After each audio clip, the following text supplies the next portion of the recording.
My name is Max Julio. I directed and wrote All Beauty Queens Have Broken Bones. My name is Oliver Conrad, and the film the audience just saw is a music video for a French band called Mitchum. My name is Elise Amblard. I'm the director of Aux Armes Christopher. Bueno, yo soy Javier Fesser, soy el director y guionista del cortometraje Depredador. Bones, which is about a young girl named Marlo who believes that God has told her to win the Miss Teen Indiana pageant, but that she needs to break her legs in order to get the pity vote. So the film Aux Armes Christopher is the story of a young man, Christopher, who is getting caught into conspiracy, kind of far-right theories, and starting to hate on his neighbor, who he considers being an enemy. So the film questions how far-right theories can infiltrate into very young people's brain. Y bueno, Depredador es una historia muy corta sobre el viaje de dos mujeres solas por un paisaje deshabitado, en donde tienen un encontronazo con otras personas. A good friend of mine, the author Madeline Cash, had just come out with her book of short stories, and I asked her if she had anything that she might want to work on. And she sent me a short story that was basically just the voiceover that's in the film, and I really loved it, and it kind of inspired. Olivier is a friend of mine and contacted me after he already shot some footage for a music video, and I usually work in animation, and I was playing around with AI, and he wasn't happy with the results, so I offered him that I will try to do something using AI and see where it goes. This young boy who I knew when he was little, who started to post very hateful messages on social media, and specifically targeted against the Muslims. And I really wondered why and how he started to think in such a way, because his parents were nothing like that. And I made some research, and I saw how basically the far right was kind of contaminating young people on the internet. Fundamentalmente yo estaba aceptando la invitación de la Film Commission de esa isla, que me proponía a ver si quería rodar algo en ese lugar. Entonces, realmente aprovechando unas vacaciones de una semana con mi familia y con 3 amigos, pues decidí que hiciéramos un cortometraje y llegamos a la isla sin ningún guión y sin ninguna idea. Y empezamos a localizar.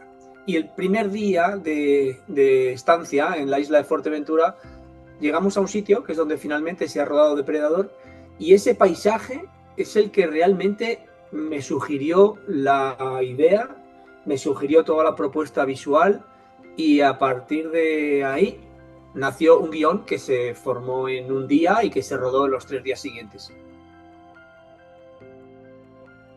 It wasn't shot, so it was all AI generated, and basically I just initially generated stills and then used different techniques to turn them into moving pictures, and then I assembled them. So overall, I would say, yeah, 3 weeks to a month. It was a really quick shoot. We were shooting on a working farm in Amish country in rural Pennsylvania, and we had a very strict 3 days that we were able to be out there. So we drove everyone to and from New York every day. It was a really, it was a tight turnaround on this film for sure. We took probably 6 or 7 months editing the film. Getting the right sort of pace and rhythm with the voiceover was really important. So we took 8 days to shoot the film, and then we had around 3 weeks of editing and maybe like 2 months or so for all the post included. Bueno, yo creo que lo filmamos en 4 días. Es una producción muy pequeña porque realmente un amigo mío que es director de fotografía es el que grababa con su cámara, una cámara DSLR. él mismo grababa el sonido a través de la cámara y no existe nada de iluminación, ni de maquillaje, ni de absolutamente nada. Entonces el rodaje yo creo que se convirtió más bien en el placer que sienten unos apasionados por el cine por estar haciendo algo que realmente nos apasiona, pero con los medios mínimos, ¿no?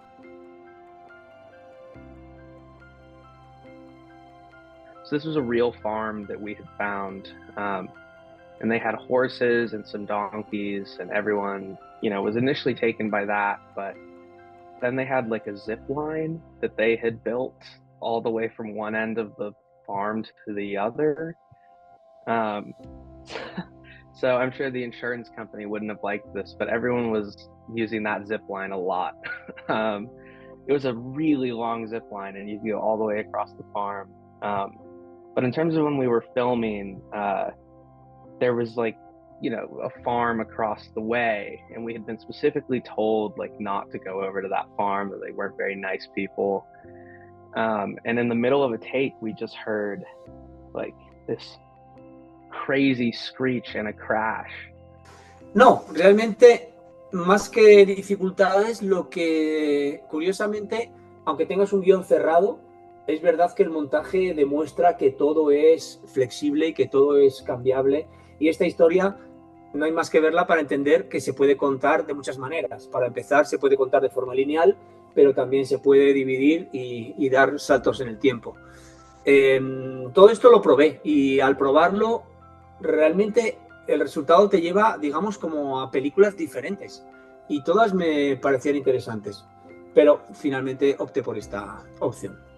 Something else is that, yeah, during the shooting of the film, there was a massive storm going on where we were shooting, so we had to actually move out from where we were staying because of the wind and because it was getting very dangerous. And also during a few days we didn't have any phone coverage, so we were very isolated, and also it rained non-stop during the whole week, so it was very intense to shoot. But when I look at the film, I'm very happy with the rain because it's giving a very stormy, grey look to the film. I guess it's because it's AI, so there's a lot of limitations in terms of restrictions, and they ban certain images. So sometimes you would think something looks like a penis or a breast, and then it would basically not let me do it, even though it wasn't the case. I learned how to shoot with a dog. And I learned that you have to trust your guts and stay open and be patient and stay sensitive. And if you do so, great things can happen. You know, I think like the biggest thing that I would have taken away from this film is like, you don't know like where the magic is going to come from. Shots in the film, particularly one I love of the two girls walking down the middle of the road, that wasn't in the shot list, that wasn't planned. We just saw that road as we were driving in, and we were like, we have to shoot something there. So we spent, you know, we had enough time built into the schedule where we could spend a couple hours just shooting stuff. And I think really like just making sure that you have the space to improvise and like, you know, not be so dogmatic about what's in the script and what's on the like storyboards and shot lists for the day really opens up the possibilities for. Yeah, I guess it ties into what I just said. It was the first time using these kind of tools that I haven't used before. I was very impressed by what kind of results you can get. I must have worked on there like last autumn, so it's already a lot of time has passed, and actually since then the technology has gotten even better, and I just learned, I guess, how to use these tools, and I feel like it's not good for any kind of storytelling, but for some things it actually works. And creo que quedó demostrado que cuando lo que pones delante de la cámara es interesante, en este caso unos personajes y un paisaje, en una historia que les permite desarrollar ciertos aspectos de su personalidad, o en este caso también de su comicidad o de su dramatismo, toda la parte técnica pasa a un segundo plano.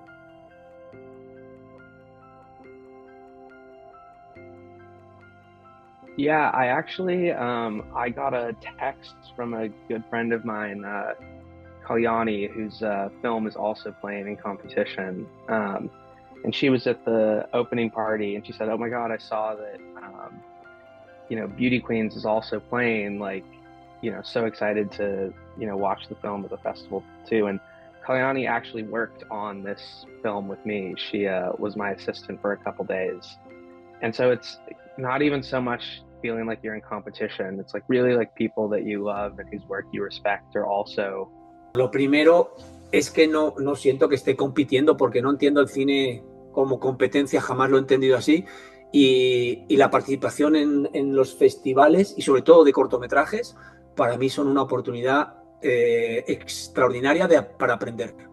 Me parece que en el mundo del cortometraje es donde yo encuentro como cineasta las ideas más originales y lugares no tan comunes como normalmente se encuentran en el mundo del largometraje. Digamos que hay una libertad de creación, creo que muy superior a la que existe, digamos, en la industria del cine o en el cine más profesional o más comercial.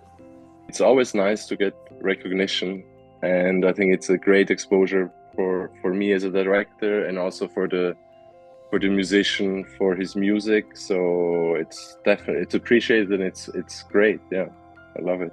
I feel very honored and grateful to be among this selection, and I'm very excited to go to the festival and also meet the other filmmakers and to see the other films. And also it will be the first screening in Paris, so I'm very thrilled because it's my city. So I'm very, very excited and proud.